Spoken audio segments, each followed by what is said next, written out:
This is my school action plan for East Sac County, Cristina Buse at Northwestern College. I will be talking about the need for some argumentative-driven instruction in the science classroom and how that benefits all of our students, not only in the science classroom, but as a global citizen in a society. The topics we are going to cover are my introduction and my vision of how this plan will fall into place, the data indicating the need for this plan, the SMART goals in my timeline, the research to justify the need for this dynamic shift, monitoring progress, so what the progression will look like, what success will actually look like, the challenges that are going to be faced, and finally feedback from various individuals in the building. East Sac County is a rural school located in northwest Iowa. Over the years and due to consolidation, East Sac County has faced many communication and mistrust issues, not only with students, but with the constituents of the district. Unfortunately, these actions and this mistrust has led to quite a downfall when it comes to our students. Many teachers have felt not supported throughout this consolidation and throughout this time frame. So ultimately, our students have paid severe consequences, and those consequences were in the form of academic instruction and academic success. Throughout the years, you can see that there has been a huge decline in Iowa assessment scores and what success looks like in a classroom. And this, again, unfortunately, there's no black and white answer to why this is, but one reason really could be associated with the consolidation, with the lack of trust, with buildings not communicating with one another, and really with the lack of motivation from all, whether that be parents, students, or teachers, just due to the negative morale in the district. East Sac is a district that is in the low economic status. About 45% of students are on free or reduced lunch, so a little under half. While it is not a district that is completely diverse, it's approximately 1%, or excuse me, about 6% that are considered non-white, so predominantly white school. So the issues may stem from not only lack of communication amongst buildings, but also the lack of equality in the form of finances. As I stated before, we used to have 2 buildings for the elementary space, so the curriculum delivered was actually different for the 2 buildings.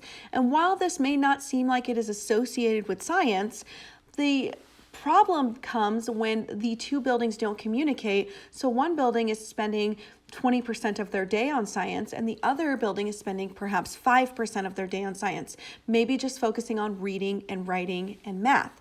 So that communication has really festered into a problem when it comes to the science component, because when students are tested for science, that starts in about 5th grade, the scores are extremely low, and this can be due to lack of communication, lack of actually using evidence to support data.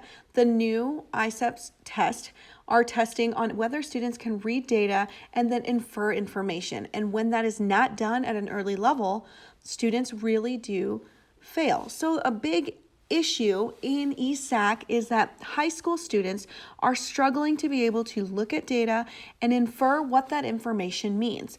A simple distance versus time graph is difficult for some students to read. My vision for this plan, this school action plan, is to adapt and interweave argument-driven inquiry into the science classroom. So not only are we doing typical labs in science, we are also finding our data and then using our data to support a claim that we generate that will answer a question. So instead of saying, does hot water make a reaction go faster, students will test for that question and then create a claim based off their own data. Overall, I feel like this thinking can be moved outside of the science classroom, and we can create citizens who can formulate a claim, provide evidence to support that claim, and reason why the claim and evidence correlate. This creates a learning culture that encourages the use of argumentation to provide solutions in an ever-changing society. In the next few slides, I'm going to be talking about data that indicates the need for this action. Right now, we know at Sac County, students are not achieving success in the areas of science on their ISAPs. Yes, we do have several that aren't proficient, but as the science teacher of the building, I do not feel this is enough. I feel like all students should be proficient. Reading a data table should not hinder the student's ability to be able to infer that information. So maybe the problem is learning to read the data and then formulating a claim. So my goal is, again, to find the issue, create a claim, evidence, and reasoning so that we can move forward on thinking at a higher level in science, and not only in science, but formulating an argument for anything and using evidence to support that argument. Having an opinion is not a fair argument. It is an opinion, but when you take data and you support that opinion, then it becomes a claim, and that claim can be taken much more seriously. So this first slide shows the data indicating our need for action. What we're seeing here are MAP scores, and what we know is that MAP testing shows 64% of all students in the high school are proficient in science. 17 are what's considered advanced, and we have 19% of students that are considered not proficient. And yes, this may not seem like a high number, but as we progress into looking at the ISEP scores, you'll see that there is a huge drop in the data portion, the collecting of the data, the applying the data to situations. Amongst our student body, seniors have the highest ranking with 55 students, followed by freshmen with 52 students in the proficient area, sophomores with 47, and juniors with 45 students scoring in the advanced or proficiency range. So you'll notice that very large bar is the advanced and proficient tied into one. We could also break that table down by grade level, showing advanced and proficiency. As you can see, we do have several high numbers for advanced and proficient, but I feel like this is a skill that definitely needs to be for all students. All students should feel successful in explaining something using evidence to support that stance. As you can see, though, the highest proficiency score is under 60%, and that is at our senior level. So under 60% of students are advanced and proficient in the science area. In the next slide, I'm going to show what a shift in thinking and a change in thinking in one area of our school has altered the proficiency level of the English department. Like I said, the science department is under 60% of students are proficient or advanced in science. This table is showing the proficiency level of students in grades 10 and 11 that are in the English department. So approximately 2 years ago, the English department has decided to change their delivery method for their curriculum. So rather than changing it drastically, they decided to do this in pieces. What they noticed is when they decided to do things in pieces, students were able to not only monitor their success as they're writing, they were also given feedback for that writing. This dynamic shift in the English department went from a huge increase, so approximately 60% of students were proficient in the English department. Now we are at over 80% of students are proficient in grades 10 and 11 in English, all because the English department has decided to self-monitor students' writing as they go, to provide that feedback so that students are able to tell mistakes before the very end before they submit their final result. So if students are able to argue a point in English and be successful at it, they should be able to argue a point in science and be successful at it. There's a disconnect between argumentation in science compared to English. I believe that disconnect is due to data and reading that data successfully, reading charts and being able to infer what that information means. In order to implement the use of argument-driven inquiry using claim evidence and reasoning, there must be some kind of timeline in place to track for success. I also do not want to overwhelm my students, so I have some basic steps and some basic challenges that we will face together as we progress into successful argumentation. So by October of 2020, 75% of sophomore and junior science students will be able to interpret basic science data. I would say that we are close to this 75%. Many students are able to look at a graph and tell you whether there is a trend or not. There is still some disconnect as far as taking that information, that graph information, and representing it in their writing. We are still working on this. This is an ongoing process. In the next semester, by January of 2021, all sophomore and junior science students will be able to use evidence in an argument to defend their claim. So at this point, they've progressed past looking at and interpreting data, and now they are taking that data to support a claim. A claim is something that answers a question. The question must be provided to the students. As I work with my students, I plan to give them an example. There's always going to be an example to refer to for every situation because this is a new way of thinking, and then their claim should answer the question that I am giving. So my example may be much more simplistic, such as why is the dog whining, but then they have to use evidence to support that claim. So we will walk through it every single time, and students will then use their own data that they have collected in their labs, because this is a very much hands-on approach to teaching, and then they will use that evidence to defend their claim. The nice part about this way of arguing and this way of delivering information is that there is no right or wrong answer. While their information may be incorrect, they may be answering the question wrong, they're still using their data to support this. So the fear of failure is out because they're not worried about, I did something wrong in the lab. They're using the data they have to answer the question. Whether that data be right or wrong, it's still reading data, interpreting that data, and then formulating a claim to answer that question. By the end of the school year, May of 2021, all sophomore and junior science students will be able to create a claim, use evidence, and provide a rationale when presented a question. So they will successfully be able to look at information by themselves.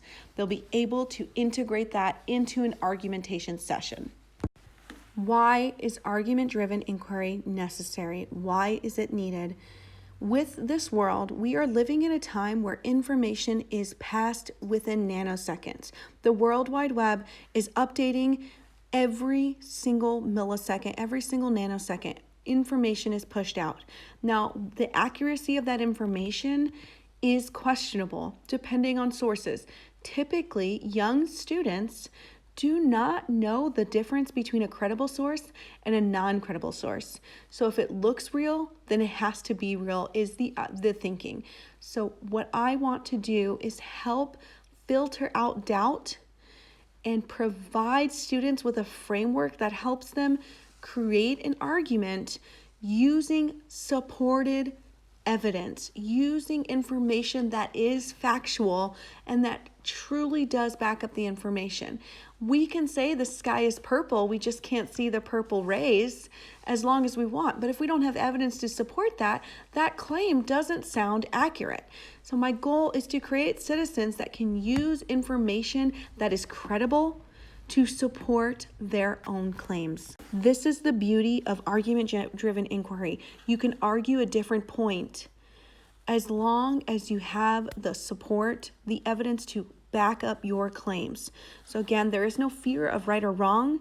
There's a constant learning, even if they find that they've answered a claim. So for example, does temperature affect the rate of Alka-Seltzer tablets dissolving? The correct answer is yes. The higher the temperature, the faster the Alka-Seltzer tablet will dissolve. However, if a group gets different results than that, their answer would be different. There's no fear of whether that question is right or wrong. It's whether they can argue their stance using their data. This method of thinking has been very effective in studies. ADI, short for argument-driven inquiry, is an effective method for improving the academic achievement and science process skills of students. and it could be adapted for other laboratory classes. So really any hands-on class, or any class for that matter, can be argued, any claim can be argued from a perspective as long as there's data to support that claim. How claim and evidence and reasoning tie into argument-driven inquiry is that it is the framework, the organizational tool that allows for that argument to be well-rounded. So argument-driven inquiry is the method of thinking where you collect your own data, you calibrate it in any way you see possible, and then you present it using a claim, evidence, and reasoning. So again, the claim, evidence, and reasoning helps support your argument. This method of thinking also allows students to create their own learning. It allows them to be involved with how much they learn. They have to formulate a plan to answer a question, and then from there, they have to defend their findings. This method of thinking will be greatly used when we talk about the ISAPs, and that information is given with just data tables and just informational blocks that are very minimal in words, but very high in reading numbers and reading data. That information will then be processed and a claim can be formed using that data. But if the data cannot be read, that's a challenge that needs to be faced. And once you get over that hurdle, you're then able to take that data and apply it to what you are saying about a stance. This type of change will take several years to fully indicate if it has been successful or not. The true implementation has started this school year. Hopefully by the time the sophomores that are being monitored this year turn into juniors, their Iowa assessment scores will reflect grades that show there has been a significant curriculum change in the classroom. As daily assessments and weekly assessments will be undertaken to see and check for student understanding. Applicational questions are a huge component in science. Can we apply this information to the everyday world? That will also be checked for understanding. Some really good points about monitoring this progress is that we must provide guidance and examples at all times. Students will struggle with the organizational method if they do not have the organizational tools and methods to deliver their argument. So guidance must be given at all points. Instant feedback must be given to support these students. Collaborative work, as in letting students work together over this information, and giving teachers time to collaborate and work on what a true argument-driven inquiry instruction looks like in the classroom. It's not just successful in the classroom. Our English department has proven that using this type of method is successful as well. They don't call it argument-driven inquiry in English, but they're still using claims and they're using evidence to support that in their papers.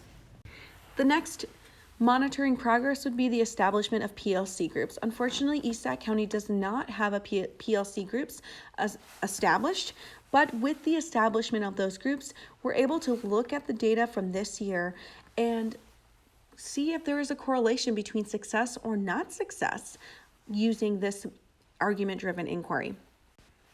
So this simple shift from a focus on teaching to a focus on learning has profound implications for schools. This was said by DeFore in 2004. And what he's talking about is how we can incorporate PLC groups successfully. And teachers are just focused on the learning of students rather than how we're going to teach the information, because we may be teaching information and students may not be making that connection. So we need to step back into what's being learned and what's being taught, and how we can forge a bridge between the two. With every single type of change that is introduced to anybody, there's always going to be challenges and barriers to overcome. Now, the issue comes from is, can we create enough motivation in order to look at those challenges and see them as just a minor step in the right direction, but a minor hiccup? So the issues or the challenges that come with East Sac County in implementing this argument-driven inquiry is the fact that we do not have PLCs in place. So it makes it very hard for myself to implement this information to students, not only is the time component really difficult, it's also incredibly difficult because analyzing data over several years is going to take a lot of time and a lot more eyes than just one. It's very easy to point out the negatives, and it's not so easy to point out positives, even if they are small positives. The lack of motivation and laziness from students is another hurdle that needs to be overcome. Oftentimes you'll hear that the selling point of this type of argument, it just seems more difficult, it seems more complicated, so it's not something that many students want to invest the time in. So it'll be my job to make this interesting, to make this a method of teaching and learning that not only helps students, but also takes them into their future endeavors with a more knowledgeable way of argumenting a point. Also, the final challenge that would be a very difficult challenge to overcome, because now we're talking about adult learners, is the lack of staff engagement. So while there are some teachers in the building that are fully engrossed in the idea of being a lifetime learner, there are others that maybe are set in their ways, and so this type of argumentation does not have an appeal. Not only are the challenges something we have to overcome, I also need to make sure that using this plan, my curriculum leaders are on board with this plan and they fully support the plan.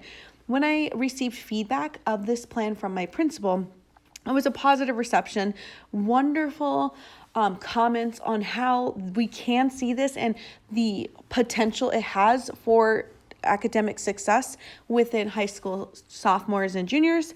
But the biggest setback was the lack of time, and students may not see the value of learning how to do this. Those were the two biggest indicators on my principal feedback.